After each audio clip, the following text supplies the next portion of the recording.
राघव, तुम्हें 2 दिन बाद सजाए मौत होने वाली है और ये फैसला टालने की कोई गुंजाइश नहीं है। तो अपनी आखिरी ख्वाहिश क्या है बता दो हमें, ताकि हम उसे पूरा करने की कोशिश कर सकें। मैडम, मेरी आखिरी ख्वाहिश ये है कि मैं सिर्फ एक रात आपके साथ गुजारना चाहता हूँ। पागल हो गए हो तुम?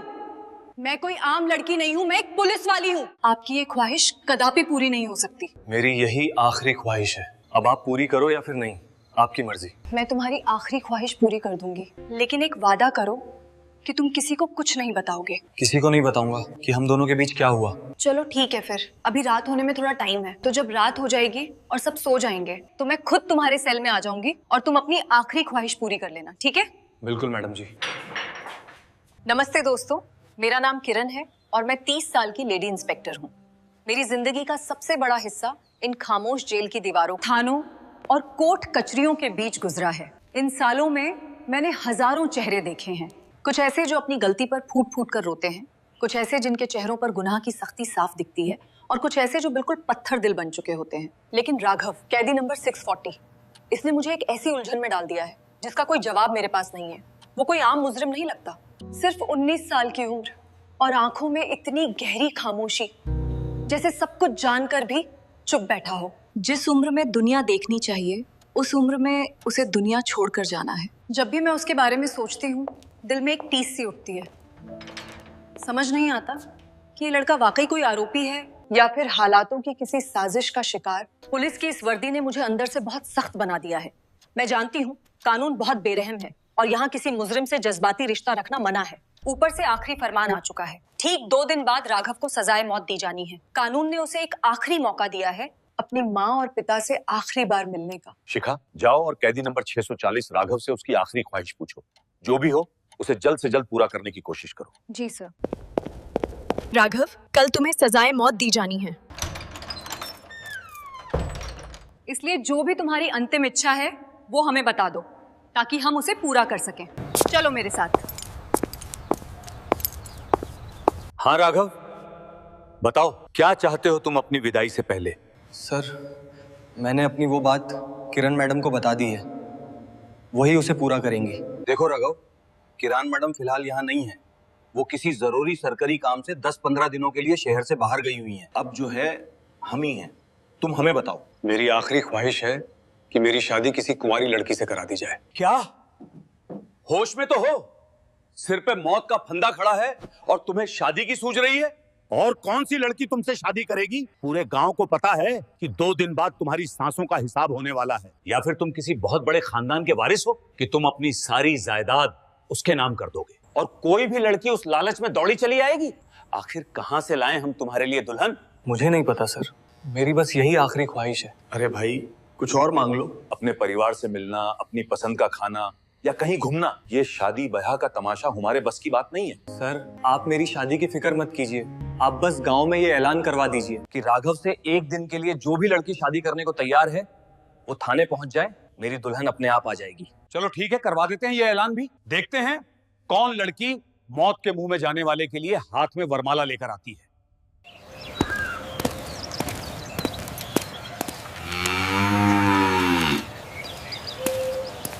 सुनो सुनो सुनो, तमाम गांव वालों को सूचित किया जाता है कि कैदी नंबर 640 राघव को कल सुबह कानून के आखिरी फैसले का सामना करना है। उसकी अंतिम इच्छा है कि वो किसी कुंवारी लड़की से निकाह करना चाहता है।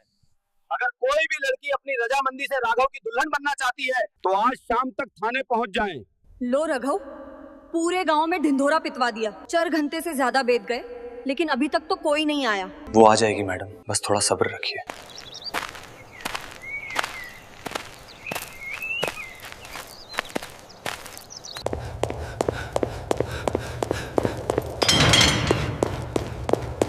मैडम, गजब हो गया। बाहर एक लड़की आई है, लाल जोड़े में सजी धजी, बिल्कुल दुल्हन लग रही है और साथ में एक मौलवी साहब को भी लाई है।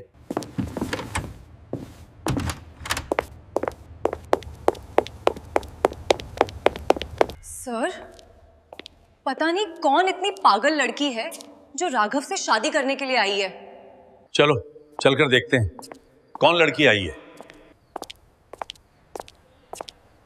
मौलवी साहब, ये सब क्या माजरा है? कौन है ये लड़की और आप इसे यहाँ क्यों लाए हैं? साहब, ये बच्ची खुद मेरे पास आई थी। इसकी एक ही रट है कि इसे कैदी राघव से निकाह करना है। तो क्या आपने इसे बताया नहीं कि कल सुबह राघव की सांसों की डोर कटने वाली है? साहब, मैंने इसे जहन्नुम और जन्नत दोनों की बातें समझा दी, पर ये मानी ही नहीं। आप खुद आजमा के देख लीजिए। बेटा, तुम जानती हो ना कि आज की रात उस लड़के की आखिरी रात है। फिर क्यों कर रही हो ये सब? मैं जानती हूँ सर, लेकिन मैं उससे बेइंतहा मोहब्बत करती हूँ। मोहब्बत अपनी जगह है बेटा, लेकिन ये पागलपन है। वो कल दुनिया छोड़ के चला जाएगा और तुम ताउम्र के लिए अकेली रह जाओगी। इसीलिए तो सर, उसके जाने से पहले मैं उसकी ये आखिरी आरज़ू पूरी करना चाहती हूँ। मैं चाहती हूँ कि वो दुनिया से बेसहारा होकर ना जाए। अजीब जिद है तुम्हारी। ठीक है, जैसी तुम्हारी मर्जी। आ जाओ अंदर।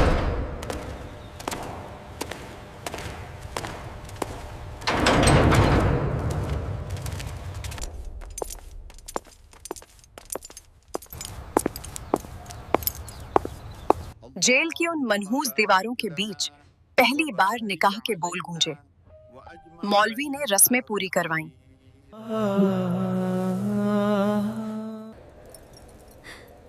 दोनों पति पत्नी सदा सुखी रहो।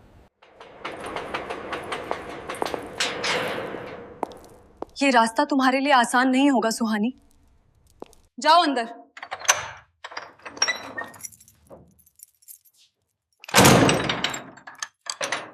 चलो, अब इन्हें अकेला छोड़ देते हैं। और वैसे भी काफी रात हो गई है, मैं भी अपने कैबिन में जाकर थोड़ा आराम कर लेती हूँ।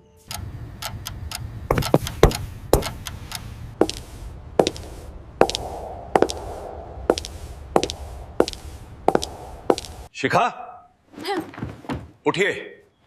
सुबह हो चुकी है। जाओ जरा देखो हमारे नए जोड़े का क्या हाल है, और उस दूल्हे को तैयार करो, उसकी विदाई का वक्त हो गया है।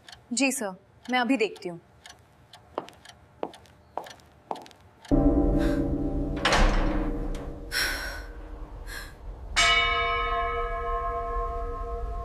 चलो राघव, वक्त हो गया है।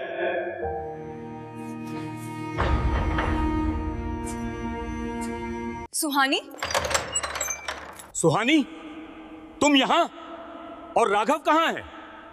वो भाग गया सर, उसे मैंने भगा दिया। तुम पागल हो गई हो? तुम्हें पता है इसकी सजा क्या है? और तुमने एक मुजरिम को क्यों भगाया?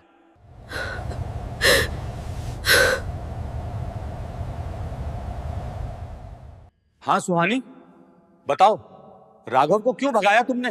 वो मुजरिम नहीं था सर, मुजरिम मैं हूँ। 2 साल पहले वो कत्ल राघव ने नहीं, मैंने किया था। वो तो बस मुझे बचाने के लिए जेल आया था।